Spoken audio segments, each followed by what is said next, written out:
প্রিয় শ্রোতা বন্ধুরা, গল্পকথার ঝুলিতে আপনাদের স্বাগত জানাই। আজকে আমি আপনাদের শোনাব ষষ্ঠীপদ চট্টোপাধ্যায়ের লেখা একটি ভয়ানক ভৌতিক গল্প, শ্মশান যাত্রার বিভীষিকা। মানুষের মৃত্যু হলে একটা রীতি আছে, মৃতদেহ ছুঁয়ে কাউকে বসে থাকতে বলা হয়। কিন্তু এক বেওয়ারিশ মৃতদেহের ক্ষেত্রে এই নিয়ম না মানার ফলে কি ভয়ঙ্কর একটা পরিস্থিতির শিকার যে হতে হয়েছিল সব বাহকদের, আমার মামার মুখ থেকে শুনেছিলাম সেই ভয়ানক কাহিনী। যখনকার কথা বলছি তখন বাঁকড়া, সলপ এইসব জায়গাগুলো ছিল অজপাড়াগা। চারদিকটা ছিল বন জঙ্গলে ভর্তি। মার্টিন কোম্পানির রেলগাড়ি তখন লোকের উঠোনের উপর দিয়ে, পুঁই মাচার পাশ দিয়ে ছাগলের মতো মুখ নেড়ে নেড়ে যেত। সেই সময় একবার ভীষণ কলেরার মহামারী দেখা দিল সেই অঞ্চলে। আমার মামা শখের যাত্রা দলে যাত্রা করতেন, আর মাঝে মাঝে যেতেন মরা পোড়াতে। কোথাও কোনো মরা পোড়ানোর খবর হলেই মামা সেখানে হাজির। ভীষণ সাহস ছিল তার। সেদিন সকাল থেকে প্রচণ্ড বৃষ্টি হয়েছে। সলপের এক বুড়ি মারা গেছে মহামারীতে। বুড়ি ভীষণ গরিব, তার উপর তার কোনো আত্মীয় স্বজন নেই কোথাও। কাজেই সারাদিন বুড়ির মৃতদেহ পড়ে আছে, সৎকার হয়নি।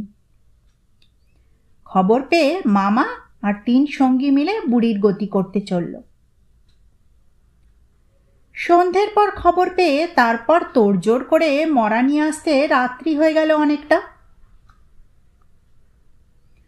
পথে কোনো জনপ্রাণী নেই, মাঝে মাঝে শেয়ালের ডাক, আর সেই সঙ্গে কুকুরের ক্রুদ্ধ প্রত্যুত্তর শোনা যাচ্ছে। ঝিমঝিম করে বৃষ্টি পড়ছে অনবরত। বাঁশতলার শ্মশানটা অনেকটা দূরের পথ। সব বাহকেরা মাঝে মাঝে হরিধ্বনি দিয়ে মরা নিয়ে আসতে লাগলো। মামা ছিল সামনের দিকে। আস্তে আস্তে হঠাৎ মনে হলো কে যেন মুঠো করে চেপে ধরল মামার ডান হাতের কবজিটাকে। হিম শীতল বরফের মতন সেই হাত। হাতটা ক্রমশ আরো জোরে চেপে ধরতে লাগলো কবজিটাকে। মামা বাঁ হাতে অনেক চেষ্টা করতে লাগলো সে হাতটাকে ছাড়াবার, কিন্তু না, সব চেষ্টাই বিফল হলো। এদিকে সব বাহকেরা পথশ্রমে ক্লান্ত হয়ে পড়েছে খুব। আমার মামার নাম চণ্ডী ব্যানার্জি। একজন বলল, এবার মরাটাকে নামিয়ে কোথাও একটু বসা যাক, কি বলো চণ্ডীদা? বড্ড হাঁপিয়ে পড়েছি যে। অন্যান্য সঙ্গীরাও বলল, হ্যাঁ হ্যাঁ, সেই ভালো, অনেকক্ষণ হাঁটছি, পাটা একদম ভেরিয়ে পড়েছে একেবারে। মামা দেখল এই অবস্থায় যদি সত্যি সত্যি মরা নামাতে হয় এখানে, বিপদের আর শেষ থাকবে না।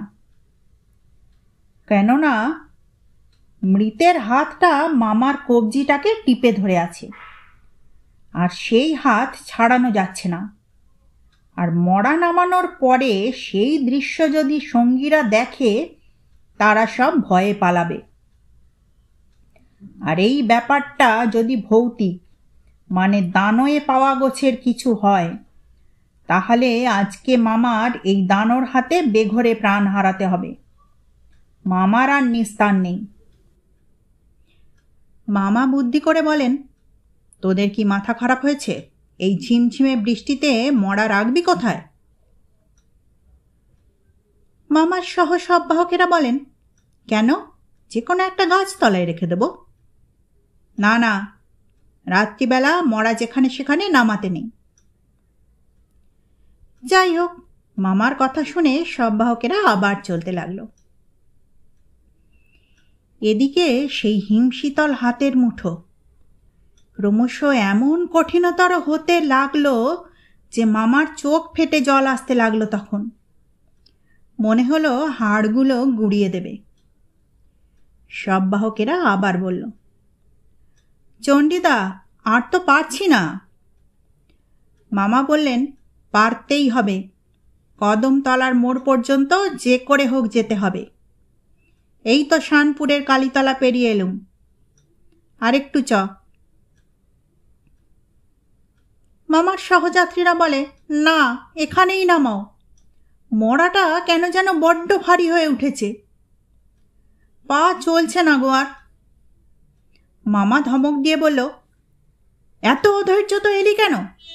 একে কলেরার মরা, সারাদিন পড়ে আছে, তার উপর শনিবার, সঙ্গে কোনো মোচা বা গোবর দেওয়া নেই, যেখানে সেখানে মরা নামিয়ে মরবি নাকি?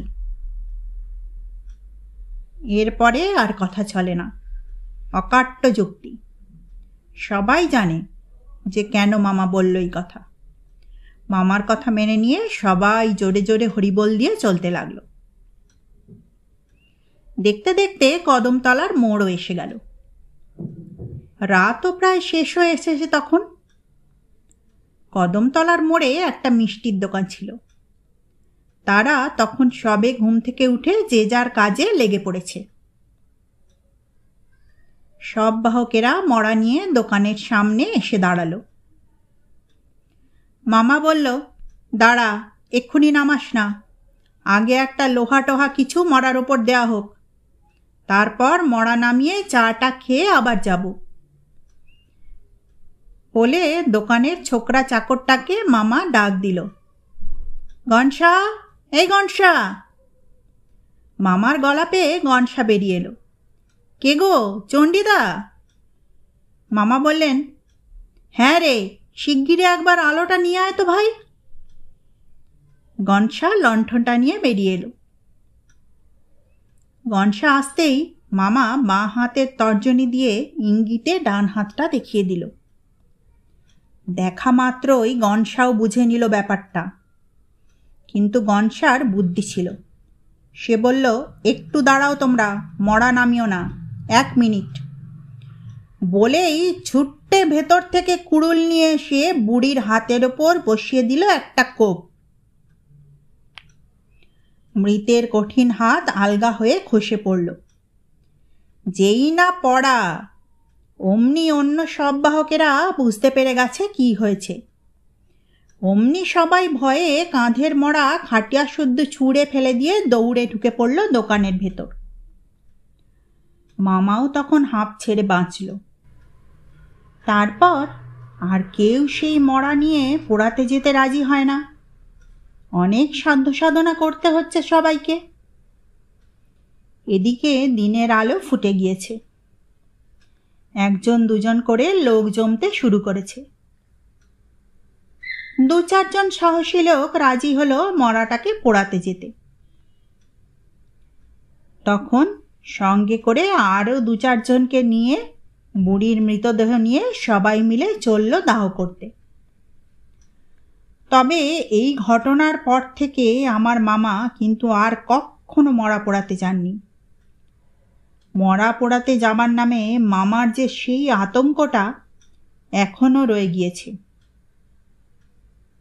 সত্যি কি বুড়ির মৃতদেহটাকে দানোতে পেয়েছিল? না হলে সেই মরার হাত কিভাবে মামার হাতটাকে ওইভাবে চেপে ধরল যে মামা কিছুতেই ছাড়াতে পারছিলেন না? সত্যি ভয়ের ব্যাপার, তাই না?